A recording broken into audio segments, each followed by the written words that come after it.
साथियों बड़ी खबर देख रहे हैं सागर दस्तक न्यूज पर। हम आपको बता देंगे पारुल साहू ने जो है पूर्व विधायक हैं, उन्होंने भाजपा का दामन थाम लिया है, घर वापसी कर ली है। वो पहले भी भाजपा में थी और फिर से भाजपा में प्रवेश कर लिया है। पूर्व विधायक हैं भारतीय जनता पार्टी की, जो है पूर्व विधायक हैं भारतीय जनता पार्टी से उन्हें टिकट मिला था और 141 उन्होंने गोविंद सिंह को पिछली बार हराया था।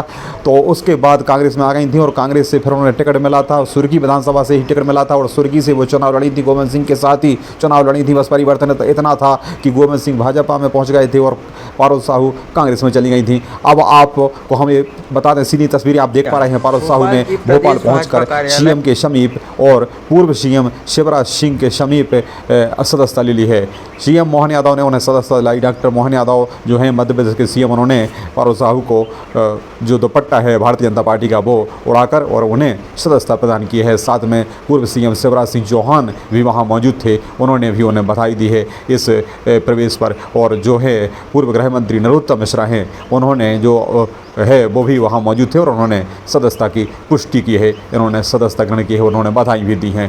हम आपको बता दें नरोत्तम मिश्रा हैं, जो डॉक्टर नरोत्तम मिश्रा हैं वो संयोजक भी हैं। सदस्यता दिलाने की जो है सदस्यता दिलाई जा रही है दूसरी पार्टियों से जो आ रहे हैं उसके संयोजक हैं मध्य प्रदेश के, और वही पुष्टि करते हैं जो सदस्यता लेता है भारतीय जनता पार्टी की। बड़ी खबर हम आपको बता रहे हैं, बुंदेलखंड में एक और चौंकाने वाला आपको जो है खबर दिखा रहे हैं हम। एक चौंकाने वाली खबर है मध्य प्रदेश के सागर संभागीय मुख्यालय से और बुंदेलखंड से खबर हम आपको दिखा रहे हैं। पूर्व विधायक पारुल साहू ने भी जो है भाजपा की सदस्यता ले ली है। इसके पहले भी हमने बताया था आपको कि अरुणोदय चौबे भी बीजेपी में पहुंच गए। पूर्व विधायक थे वो कांग्रेस के और वो भी खुरई विधानसभा क्षेत्र से विधायक रहते हुए मैं तो वो नहीं आए, लेकिन पूर्व विधायक रहे वो, और पहले उन्होंने भी वो जो है भूपेश सिंह को चुनाव हराया था और उसके बाद उनकी अनबन बनती रही। और लेकिन इसके बाद उन्होंने जो कांग्रेस से है वो पृथक हो गए थे, कांग्रेस से सभी पदों से इस्तीफा दे दिया था और अनुमान लगाया जा रहा था कि भाजपा में आएंगे और वो आ भी गए हैं भाजपा में और अब प्रचार भी कर रहे हैं गोविंद सिंह के साथ। लोकसभा जो है उसका प्रचार कर रहे हैं, लोकसभा सीट से जहां डॉक्टर लता वानखेड़े चुनाव लड़ रही हैं वहाँ धुआंधार प्रचार में लगे हुए हैं अरुणोदय चौबे पूर्व विधायक, और अब पारुल साहू भी चुनाव प्रचार में जुट जाएंगी। लोकसभा चुनाव में डॉक्टर लता वानखेड़े के लिए जिताने के लिए गोविंद सिंह के रास्ते वो भोपाल तक पहुंची। गोविंद सिंह से पहले मिली थी और जो है जो जिला अध्यक्ष हैं गौरव सरोठिया और यहाँ की जो इकाई है जिले की, इसने पुष्टि की थी और इसके बाद लेटर जारी कर सीएम के लिए बताया गया था कि इनके प्रवेश के लिए कोई दिक्कत नहीं है और वह अब बीजेपी में पहुंच गई हैं। बड़ी खबर आप देख पा रहे हैं, सागर दस्तक न्यूज पर आप जुड़े हुए हैं। मैं हूं आपका साथी एनके भार्गव। देखें एक विस्तृत रिपोर्ट सागर दस्तक न्यूज पर।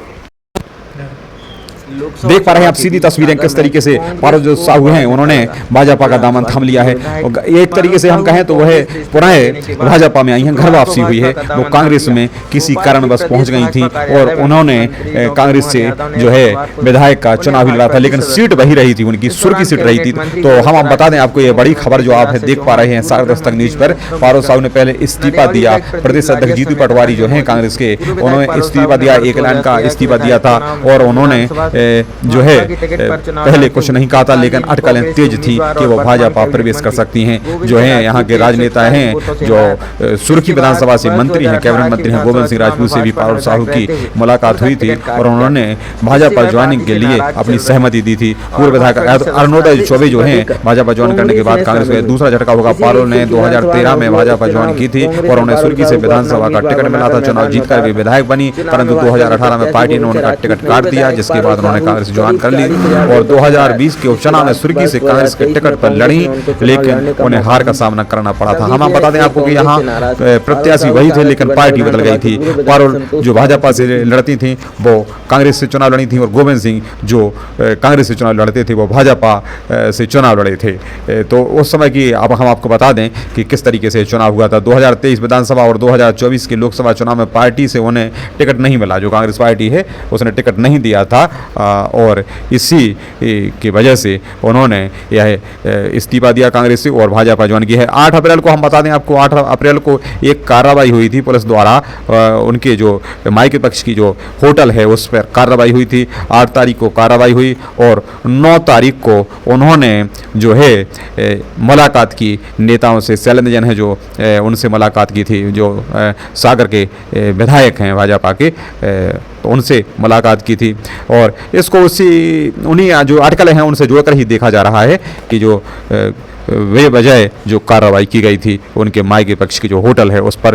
तो हम आपको बता दें, पारोल साहब ने हालांकि इस्तीफा भले ही 10 अप्रैल को दिया हो, लेकिन भाजपा नेताओं से उनकी मुलाकात एक दिन पहले ही यानी 9 अप्रैल को हो गई थी। इसी में जब ज्वाइनिंग की सहमति बन गई तो पारोल ने कांग्रेस से इस्तीफा दिया था। दरअसल 9 अप्रैल को दोपहर करीब 2:30 पर पारोल साहब जो है विधायक शैलेंद्र जैन और जिलाध्यक्ष गौरव सरेटिया के साथ मंत्री राजपूत से मिलने पहुंचे थे। यहीं चारों की मुलाकात हुई। इस दौरान पारोल के देवर जो है वो गोल्डी के सरवानी वो उनके साथ थे। तो हम आपको ये बतला रहे हैं, सागर दस्तक न्यूज पर एक खबर देख रहे हैं। जो राजपूत जो है उन्होंने प्रदेश अध्यक्ष जो सीएम से जो बात हुई थी और ज्वाइनिंग की सहमति उन्होंने दी थी। राजपूत जो गोविंद राजपूत है उन्होंने बात की थी नेताओं से। भाजपा नेता जो हैं वो इनकी घर वापसी के लिए तैयार थे और इन्हें भी कोई शर्त नहीं थी, क्योंकि यहाँ दिख रहा है आपको स्पष्ट कि लोकसभा चुनाव का टिकट मिल चुका है। डॉक्टर लता वानखेड़े को चुनाव प्रचार हो चुका है। अब यहाँ टिकट की कोई मांग नहीं थी, कोई शर्त नहीं थी, लेकिन वे शर्त वो भाजपा ज्वाइन कर रही हैं और उनके आने से समीकरण भाजपा के जरूर बदलेंगे और सुर्खी की सियासत भी यदि बदलती है तो उसमें कोई अतिशयोक्ति नहीं होगी और इसी तरीके से खुरई की जो सियासत बदलेगी उसमें भी कोई अतिशयोक्ति नहीं होगी। सागर जो है जो जिला और जिले की राजनीति, इसको अब लोग बेसब्री से आगामी राजनीतिक समीकरणों की जो है चर्चाएं करने लगे हैं। जुड़े रहे सागर दस्तक न्यूज पर, हम इसी तरीके समाचार आपको और भी देंगे और जो है ज्वाइनिंग की जो है जो जानकारी हम वो भी आपको अवगत कराते रहेंगे, कौन कौन वहां पहुंच रहा है। हालांकि छोटे मोटे नेताओं की अभी मतलब कोई चर्चाएं नहीं है, वो तो उनके साथ ही आ रहे हैं, जो बड़े बड़े नेता पहुंच रहे हैं। तो बहुत भारी संख्या में जो है जो भाजपा में है वो कांग्रेस के लोग प्रवेश कर रहे हैं और इसके लिए 2 विधानसभा सीटें सागर की सबसे ज्यादा भरमार है यहाँ। अब देखना यह है कि उन पंथियों का क्या होता है जो अटल जी ने कहा था कि पुराने भाजपा के कार्यकर्ताओं को कभी मत भूलना, नए के लिए आप जरूर प्रवेश कराएं लेकिन पुराने कार्यकर्ताओं की अनदेखी ना होने पाए। तो अब देखना यही है कि इस भीड़ भाड़ में पुराने कार्यकर्ता अपने आप को कहां स्थापित पाते हैं।